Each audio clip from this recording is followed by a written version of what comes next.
The morning newspaper carried a headline that shattered a quiet world. #1 in Japan, and Sota Yamada's face stared back from the front page. Mana Watanabe's hands trembled as she read the name she knew so well, the paper growing damp with tears she couldn't hold back. Sota, the anonymous top scorer.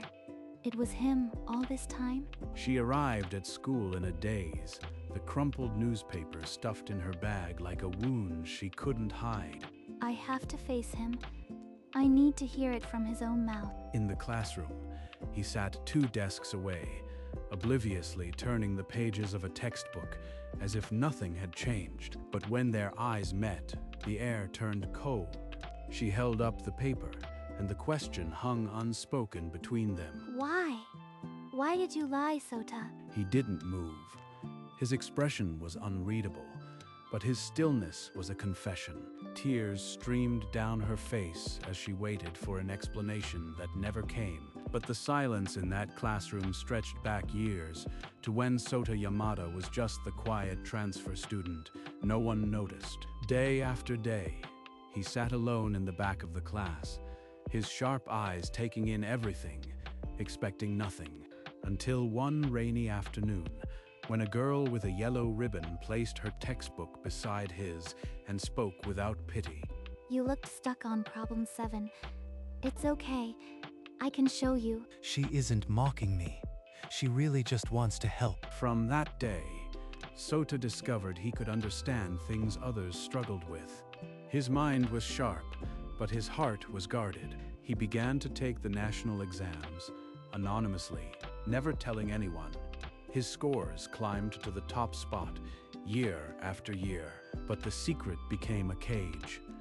While others dreamed of elite schools, he dreamed of something else. She's going to Sakuraoka High. I could follow her there. If I throw away everything else. And so, the best student in the nation quietly walked into a second-rate school, behind the girl he could never tell the truth. For 2 years, Sota lived a careful double life at Sakuraoka High.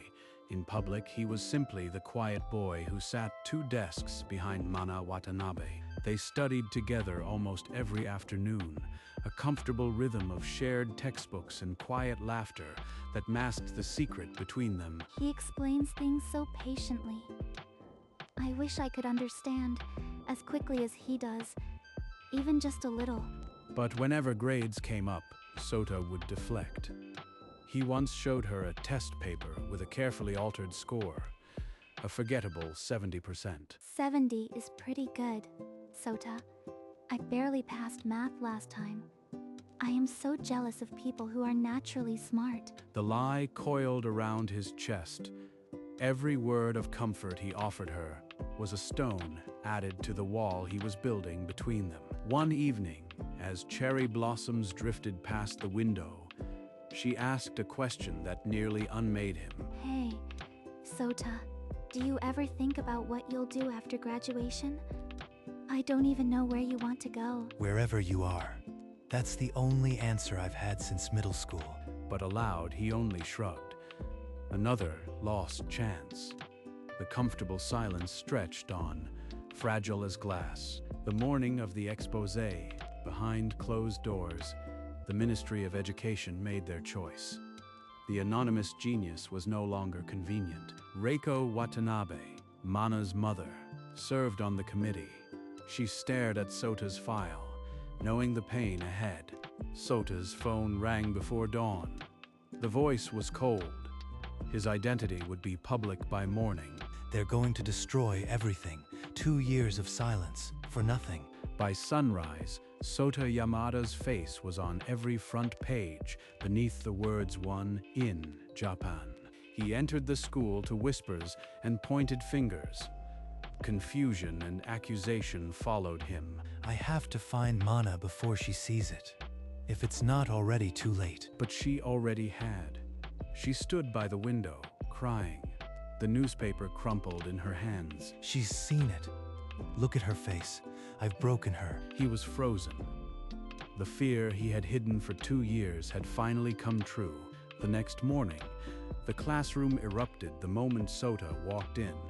Students surrounded his desk, demanding answers, praising his genius, or accusing him of betrayal. Through the chaos, he spotted Mana slipping out the back door, her eyes refusing to meet his. She won't even look at me.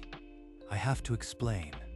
But how? He followed, but she disappeared into the girls' bathroom, leaving him stranded in the hallway. Nearby, Yuna leaned toward a friend, her voice low enough to be secret, loud enough for him to hear.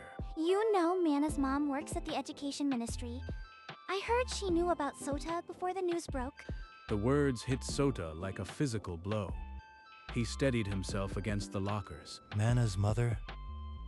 If she knew. Did Mana know all along? Has she been testing me? The possibility crushed the last of his hope. His secret wasn't just a betrayal of trust. It might have been a lie she already saw through. And if she knew, then her tears weren't shock. They were the pain of waiting for a confession that never came. In the empty classroom after school, Sota finally cornered her, the air so thick he could barely breathe. Mana, please. Just give me a chance to explain. She turned, and the pain in her eyes was a physical blow. Explain what? That you've been lying to me every single day? That our friendship was a lie? He reached out, but she recoiled. The newspaper clutched to her chest like a shield. Were you ever really my friend? Or was I just a subject to study? I only wanted to be someone she could trust. But now, I've lost even that. The confession he had rehearsed died in his throat, suffocated by the accusation in her voice. She turned toward the door, her shoulders trembling, leaving him rooted to the spot. I don't know you, Sota, and I'm not sure I ever did. Mana's final words echoed in his skull as he stood alone. Then a fragmented memory pushed him into motion. The Ministry of Education. Inside the cold government building, he demanded answers, but the clerks only stared through him like a ghost. I won't leave until I know if she's known all this time. Then she appeared. Reika Watanabe stepped out of an elevator, her sharp eyes locking onto him with painful recognition.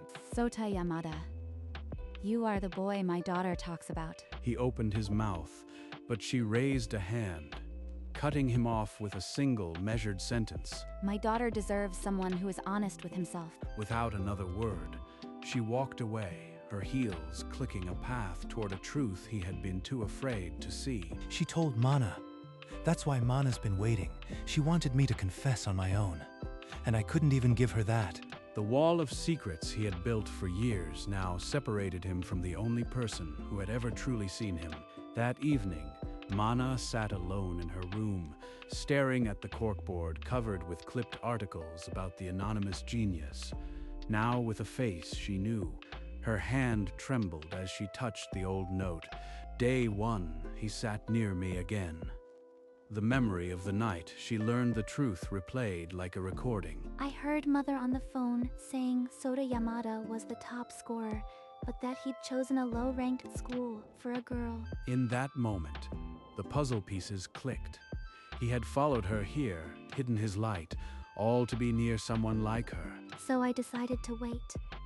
I wrote down everything, his actions, his words, to see if he would ever trust me enough to tell me himself. She pulled her bag closer, fingers brushing the hidden notebook where she had cataloged each genuine moment they shared. She opened her diary to a page soaked with dried tears. If he never tells me, was any of it real? He helped me study, walked me home, laughed at my jokes, but never let me in. Her heart warred with her mind. She loved the quiet boy who stayed, but the secret felt like a locked door between them. One more day. I'll give him one more day to tell me. If he doesn't, I don't know if I can keep waiting. Sota sat alone, pen trembling over a blank page, trying to pour 2 years of silence into words. He crumpled the first attempt, the words too hollow to even call a confession. What can I possibly say? That I was just scared. That sounds pathetic. Version after version joined the pile of torn paper, each failure louder than the last. At school, a teacher's voice sliced through the chatter. Cold and curious. Yamada, why would the top student stay here? Because I am too scared to tell the truth. And now I've lost the only person who ever saw me. The classroom erupted in hushed speculation, every eye a silent accusation. He stood and walked out, the weight of their judgment pressing him into the hallway. I am not a genius.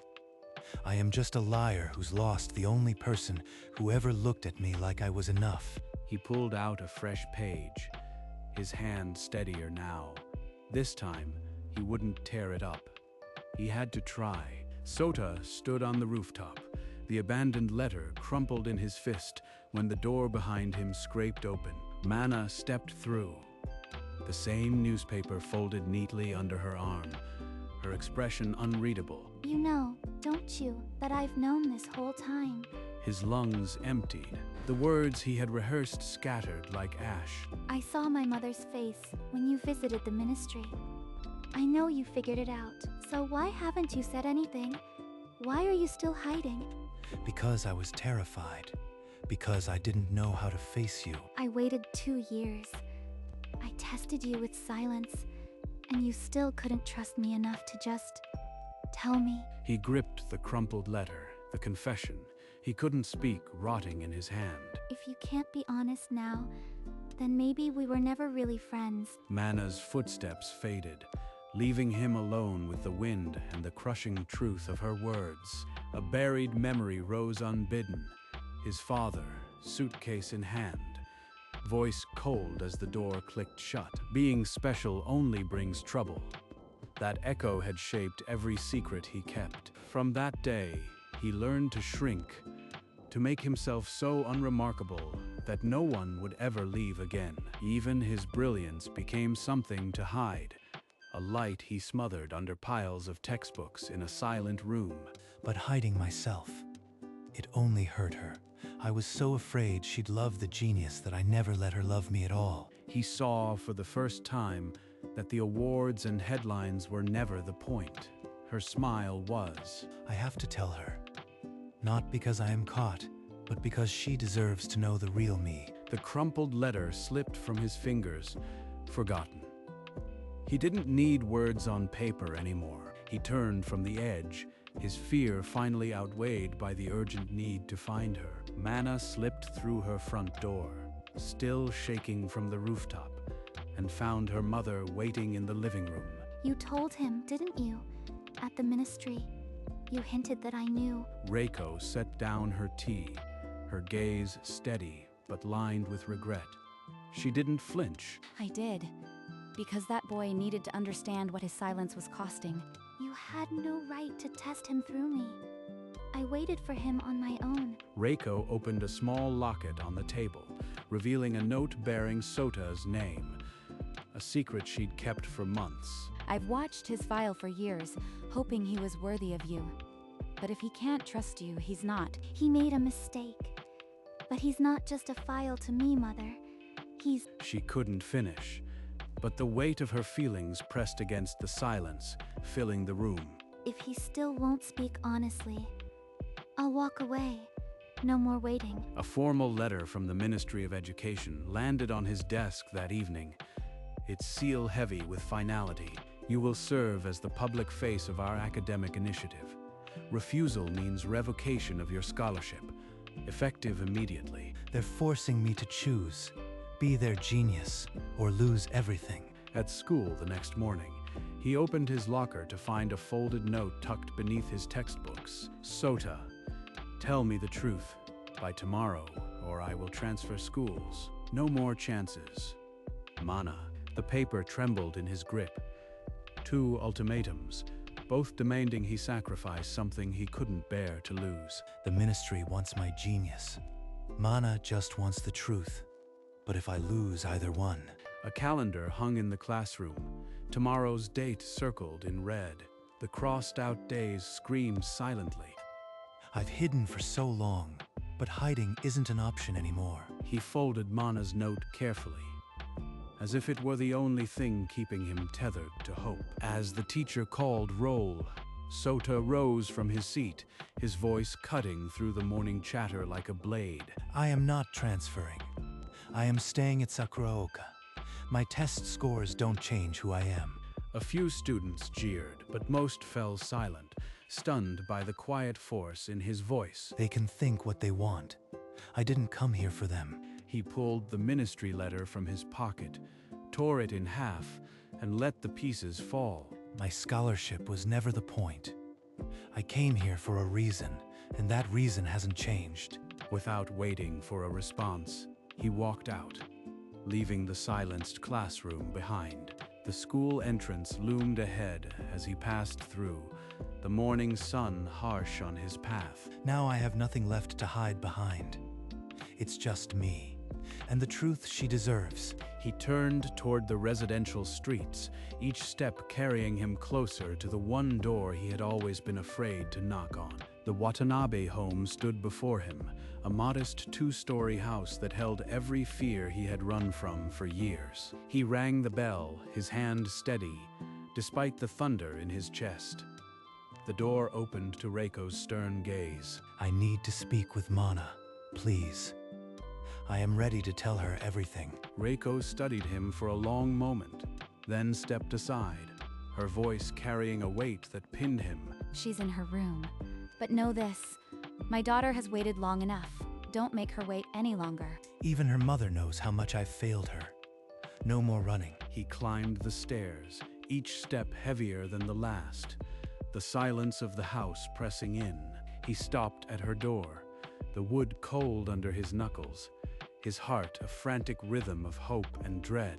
He knocked softly, a sound that seemed to echo through the entire house. From downstairs. Remember, Sota, this is your last chance to be honest. The door opened and Mana stood in the frame, eyes red, saying nothing. Sota stepped inside, the quiet louder than any words. Mana, I've been running from this moment for 2 years, but I can't run anymore. He lowered himself to his knees, the weight of years pressing down as he finally looked up at her without a mask. I didn't just hide my test scores. I hid my loneliness, my fear, my whole self, because I was terrified of losing you. In middle school, I was invisible, but you smiled at me like I existed. That one moment became everything. When I saw you chose Sakuraoka, I threw away the elite school acceptance without hesitation. You were my only destination, but I was so scared. If you knew I was the top student, would you still love the quiet boy who sat behind you? I was a coward. I loved you from the very first day, but I couldn't trust you enough to believe you could love me back. Not the genius, just me. His voice shattered. For the first time since childhood, tears cut down his cheeks, and he let them fall. He looked up, the secret finally laid bare, his heart pounding out the seconds as he waited for her judgment. Mana sank to her knees, her own tears falling as she reached for his trembling hands. Sota, I've known since last year. She pulled a worn diary from her shelf, its pages filled with 2 years of quiet observations. My mother let your name slip that night. I couldn't believe it, but I also understood, so I decided to wait. I tested you, not because I was cruel, but because I needed to know if you'd ever trust me enough to be yourself. She turned pages marked with little notes. Day 84, he shared his umbrella.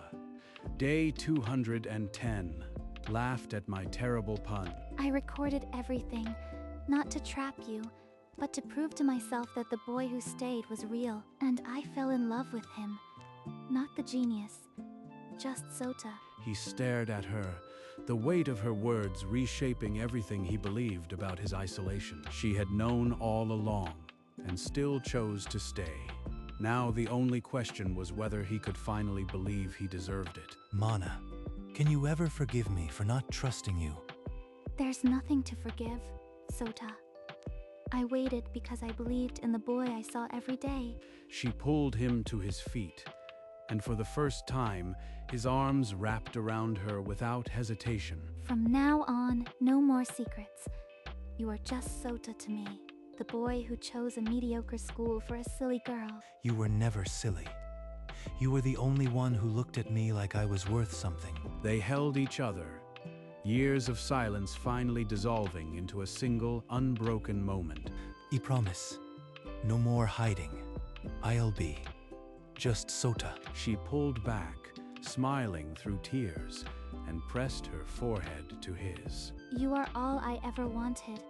The boy who stayed. Outside, the evening light softened, but inside, nothing else mattered but the truth they had finally shared. The next morning, Sota and Mana walked through the school gates side by side, their fingers loosely intertwined.